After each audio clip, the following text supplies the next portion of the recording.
ನಮ್ಮ ಬ್ರದರ್ ಹೇಳಿದ್ರು, ನಮ್ಮ ಬ್ರದರ್ಗೆಲ್ಲ ಇನ್ಫಾರ್ಮೇಶನ್ ಗೊತ್ತಿರ್ಬೇಕಲ್ಲ. ಇಲ್ಲಿ ಸೆಂಟ್ರಲ್ ಇಂದ ತಗೊಳ್ಳಿ, ಯಾರು ಕಳ್ಸವ್ರೆ, ಯಾರು ಮಾಡವ್ರೆ, ಏನು ಅಂತ.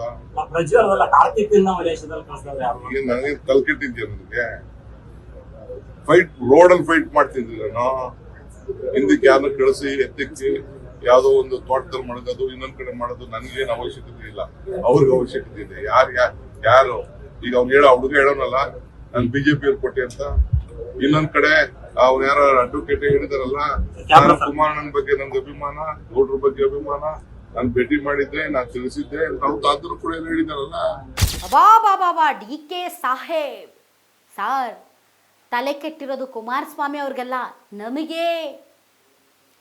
ಈ ಹೆಣ್ಮಕ್ಕಳ ವಿಚಾರದಲ್ಲೂ ಇಂತಹ ಬರ್ಬಾದ ರಾಜಕೀಯ ನೋಡ್ತಾ ಇದ್ದೀವಲ್ಲ, ಇಂತಹ ಒಂದು ಹಣೆ ಬರಹ ನಮಗೆ ಬರೆದಿದ್ದೀರಲ್ವಾ, ಅದಕ್ಕೆ ನಮಗೆ ತಲೆ ಕೆಟ್ಟಿರೋದು. ನೀವು ಈ ರಾಜ್ಯದ ಉಪಮುಖ್ಯಮಂತ್ರಿ ಅನ್ನೋದನ್ನು ಮರೆತು ಬಿಟ್ಟಿದ್ದೀರಿ ಅಂತ ಅನಿಸುತ್ತೆ. ನಿಮ್ಗೊಂದು ರೆಸ್ಪಾನ್ಸಿಬಿಲಿಟಿ ಇದೆ ಅಂತಲೂ ಮರ್ತೋಗಿದ್ದೀರಿ ಅಂತ ಅನಿಸುತ್ತೆ. ಅಲ್ಲ ಸರ್, ಬೇಡ ಬ್ರದರ್ ಅಂದರೂ ಕೂಡ ಬಿಡದೆ ಆ ಕಾಮುಕ ಹೆಣ್ಮಕ್ಳನ್ನ ಅಟ್ಟಾಡಿಸ್ಕೊಂಡು ತನ್ನ ಕಾಮಚಟನ ತೀರಿಸ್ಕೊಂಡಲ್ಲ, ಅದರಲ್ಲೂ ನೀವು ರಾಜಕೀಯ ಬೆರೆಸಿ ಒಂದು ದ್ವೇಷದ ವ್ಯಂಗ್ಯದ ಮಾತುಗಳನ್ನು ಮಾತಾಡ್ತಾ ಇರೋದನ್ನು ನೋಡಿದರೆ, with due respect D K ಸಾಹೇಬ್ರೆ, ವ್ಯಂಗ್ಯ ಮಾಡೋದಕ್ಕೂ ಒಂದು ಮಿತಿ ಇರಬೇಕು. ಯಾಕೆಂದರೆ ವಿಷಯದ ಸೂಕ್ಷ್ಮತೆ ಮತ್ತು ಗಾಂಭೀರ್ಯತೆ ಅಷ್ಟಿದೆ. ಅದರಲ್ಲೂ ನೀವು ರಾಜಕೀಯ ಮಾಡಿಕೊಂಡು ವ್ಯಂಗ್ಯ ಮಾಡಿಕೊಂಡು ಇದು ಫ್ಯಾಮಿಲಿ ಫೈಟ್ ಥರ ನಡೆಸ್ತಾ ಇದ್ದೀರಲ್ಲ. ಕುಮಾರಸ್ವಾಮಿ ಅವರ ಫ್ಯಾಮಿಲಿ ಮತ್ತು ಡಿ ಕೆ ಶಿವಕುಮಾರ್ ಅವರ ನಡುವಿನ ಫ್ಯಾಮಿಲಿ ಫೈಟಾ ಸರ್ ಇದು? ಇದು ಹೆಣ್ಮಕ್ಕಳ ವಿಚಾರ ಅಲ್ವಾ? ಇದು ನಿಮ್ಮ ರಾಜಕೀಯವಾದಂತಹ ಇದೇನು ಟಗ್ ಆಫ್ ವಾರ ಇದು? ಅದಕ್ಕೆ ವಿಷಯ ಹೆಣ್ಮಕ್ಕಳ ಜೀವನನ, ಅಂದರೆ ಇಲ್ಲಿ ಸಬ್ಜೆಕ್ಟ್ ಹೆಣ್ಮಕ್ಕಳ ಜೀವನ, fight between Kumaraswamy and D K Shivakumar. ಇದು ನಿಮ್ಮ ಪರ್ಸ್ನಲ್ ಫೈಟಾ? ಇದು ಹೆಣ್ಮಕ್ಕಳ ಜೀವನದ ಪ್ರಶ್ನೆ ಅಲ್ವಾ? ನಾಳೆ ದಿನ ಆ ಹೆಣ್ಮಕ್ಳಿಗೆ ಏನಾದರೂ ಆದರೆ ಡಿ ಕೆ ಸಾಹೇಬ್ರೆ, ಅದಕ್ಕೆ ರೆಸ್ಪಾನ್ಸಿಬಿಲಿಟಿ ಯಾರು? ನೀವಾಗಲ್ವಾ? ರಾಜ್ಯದ ಜನ ನಿಮ್ಮನ್ನು ಕೇಳಲ್ವಾ? ಆಮೇಲೆ ಅದೇನ್ರಿ ಅದು ಭಾಷೆ? ನಿಮ್ಮನ್ನು ಎಲ್ಲರೂ ಟ್ರಬಲ್ ಶೂಟರ್ ಅಂತ ಅಂತಾರೆ, ಆದರೆ ಇದರಲ್ಲಿ ನೀವೇ ಟ್ರಬಲ್ಗೆ ಒಳಗಾಗುವಂಥ ಸೂಚನೆಗಳು ಕಂಡು ಬರ್ತಾ ಇದೆಯಲ್ಲ. ಸೊ ಇದೇನಾ ಹ್ಯಾಂಡಲ್ ಮಾಡುವಂತಹ ರೀತಿ?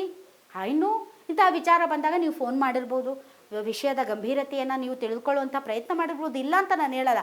ಆದರೆ ಎಲ್ಲಿಗೆ ಬಂದು ನಿಂತಿದೆ ಇದು ಎಲ್ಲಿಗೆ ಬಂದು ನಿಂತಿದೆ ಅಂದರೆ, ಹೀರೋ, ಪ್ರೊಡ್ಯೂಸರು, ಡೈರೆಕ್ಟರು, ನಾಯಕ, ಮಹಾನಾಯಕ, ಅಧಿನಾಯಕ, ವಿಲನ್ನು, ಈ ಥರ ಸಿನಿಮಾದ ಶೂಟಿಂಗ್ ಸೆಟ್ನಲ್ಲಿ ಆಗಬಹುದಾದಂಥ ವಿಚಾರಗಳು ಈ ಹೆಣ್ಣುಮಕ್ಕಳ ದೌರ್ಜನ್ಯಗೊಳಗಾದಂಥ ಕೇಸ್ನಲ್ಲಿ ಆಗ್ತಾ ಇದೆ ಅಂದರೆ, ಅದಕ್ಕೆಲ್ಲ ನೀವು ಇದನ್ನು ಬಳಸ್ಕೊಳ್ತಿದ್ದೀರಾ ಅಂತಂದರೆ ನಿಮ್ಮಿಂದ ನಾವು ಏನು ಎಕ್ಸ್ಪೆಕ್ಟ್ ಮಾಡೋದಕ್ಕೆ ಸಾಧ್ಯ ಹೇಳಿ? ನಾನು ವಿತ್ ಡ್ಯೂ ರೆಸ್ಪೆಕ್ಟ್ ಹೇಳ್ತಾ ಇದ್ದೀನಿ.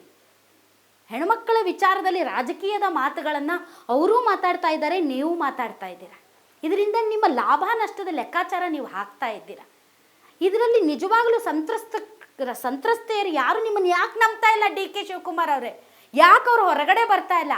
ಯಾಕೆ ಅವರು SIT ಮುಂದೆ ಬಂದು ನಮಗೆ ಈ ದೌರ್ಜನ್ಯ ಆಗಿದೆ ಅಂತ ಹೇಳ್ತಾ ಇಲ್ಲ? ಯಾಕಂದರೆ ಅವ್ರಿಗೆ ಗೊತ್ತು ನೀವೆಲ್ಲ ಇದನ್ನು ರಾಜಕೀಯಕ್ಕೆ ಬಳಸ್ಕೊಳ್ತೀರಾ ಅಂತ. ನಾನು ಎಲ್ಲ ಪಾರ್ಟಿಗಳಿಗೆ ಹೇಳ್ತಾ ಇದ್ದೀನಿ, ಕಾಂಗ್ರೆಸ್, BJP, JDS ಎಲ್ಲ ಪಾರ್ಟಿಗಳು ಕೂಡ ನಿಮ್ಮ ರಾಜಕೀಯವಾಗಿ ಹೇಗೆ ಇದನ್ನು ಬಳಸ್ಕೊಳ್ಬೇಕು ಅಂತ ಪ್ರಯತ್ನ ಪಡ್ತಾ ಇದ್ದೀರಿ ಹೊರತು ನಿಜವಾಗ್ಲೂ ಸಂತ್ರಸ್ತರಿಗೆ ಯಾವ ರೀತಿ ನಮ್ಮಿಂದ ಸಹಾಯ ಆಗುತ್ತೆ ಅನ್ನೋದನ್ನು ನೀವು ಯಾರೂ ಮಾಡ್ತಾ ಇಲ್ಲ. ಹಳ್ಳ ಹಿಡಿಸ್ಬಿಟ್ಟಿದ್ದೀರಾ, ಗಬ್ಬು ಎಬ್ಬಿಸ್ಬಿಟ್ಟಿದ್ದೀರಾ. ಹಾಗಾಗಿ ನಿಮ್ಮ ಮೇಲೆ ಯಾರಿಗೂ ನಂಬಿಕೆ ಇಲ್ಲ. ಈ ರಾಜ್ಯದ ಹೆಣ್ಮಕ್ಳಿಗೆ ಫಸ್ಟ್ ಆಫ್ ಆಲ್ ನಿಮ್ಮ ಮೇಲೆ ನಂಬಿಕೆ ಇಲ್ಲ. ಯಾಕೆ ಅಂದರೆ, ಅಯ್ಯೋ ನನಗೆ ಅನ್ಯಾಯ ಆಗಿದೆ, ನನಗೊಂದು ಸರ್ಕಾರ ಇದೆ, ಆ ಸರ್ಕಾರದಿಂದ ನನಗೆ ನ್ಯಾಯ ಸಿಗುತ್ತೆ ಅಂತ ಯಾವುದಾದ್ರೂ ಹೆಣ್ಣುಮಕ್ಕಳು ನಿಮ್ಮ ಮನೆ ಬಾಗಿಲಿಗೆ, ಸರ್ಕಾರದ ಬಾಗಿಲಿಗೆ ಬಂದು ಹೇಳೋದಕ್ಕೆ ಈಗ ಹೆದರ್ತಾ ಇದ್ದಾರೆ. Because that is content for you. ನಿಮ್ಮ ರಾಜಕೀಯವಾದಂತಹ ತೆವಲುಗಳಿಗೆ ಇದು ಒಂದು ರೀತಿಯಾದಂಥ ಕಂಟೆಂಟ್. ಇದನ್ನು ನೀವು ಸಬ್ಜೆಕ್ಟ್ ಆಗಿ ಬಳಸ್ಕೊಳ್ತೀರಾ. ಅವ್ರ ಮೇಲೆ ಇವರು, ಇವ್ರ ಮೇಲೆ ಇವರು, ನಿಮ್ಮ ಬೆನ್ನು ಅವ್ರು ಕೆರ್ತಾರೆ, ಅವ್ರ ಬೆನ್ನು ನೀವು ಕೆರೀರಿ. ಸೊ ಇದೇನಾ ನಿಮ್ಮಿಂದ ನಾವು ಬಯಸಿರೋದು?